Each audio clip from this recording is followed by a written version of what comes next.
அஸ்ஸலாமு அலைக்கும் வரஹமத்துல்லாஹி வரகாத்துஹு. பாருங்கள், எங்கள் வீட்டில் தொண்டி சின்ன நகரை இது அவ்வளோ ருசியாக இருக்கும். இதில் நான் என்னென்னா கொஞ்சோண்டு எண்ணெய், தோசைக்கல்லில் கொஞ்சோண்டு எண்ணெய், கொஞ்சம் மிளகாப்பொடி, மஞ்சப்பொடி, உப்பு போட்டிருக்கேன். அதோடு அப்படியே ஃப்ரெஷ்ஷான மீனை போட்டிருக்கேன். இது ஒரு செங்கனி. நீங்கள் இந்த மாதிரி செஞ்சு பாருங்கள். மசாலாலாம் தடவிட்டு ஊற வைக்காமல் இந்த மாதிரி செஞ்சு பாருங்கள், நல்லாயிருக்கும். சாரி, பிச்சு விட்டுட்டேன்னா.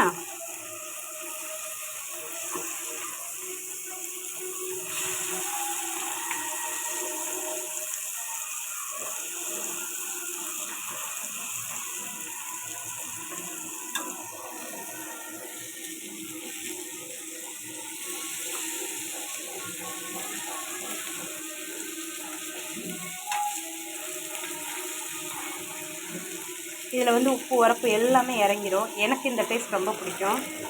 மீனாட்டு பொரிக்க காட்டிலும் இந்த மாதிரி பிடிக்கிறது எனக்கு ரொம்ப பிடிக்கும். மீனை பொரிச்சாச்சு பாருங்கள். இது செங்கனி, இதெல்லாம் செந்நகரை. சரியான டேஸ்ட்டாக இருக்கும். வாங்க எல்லோரும் சாப்பிட்லாம். என்னடா 4 மீனை வச்சுட்டு சாப்பிட கூப்பிட்றேன்னே நினைக்காதீங்க. எல்லாருக்கும் மீன் இருக்குது. ஆமாம், ஆனாலும் மனசானது இப்போயே சாப்பிட சொல்லுது. அதனால தான் ஒரு 4 மீன் பொரித்து முதல்ல நம்ம சாப்பிட்டுக்குருவோம்.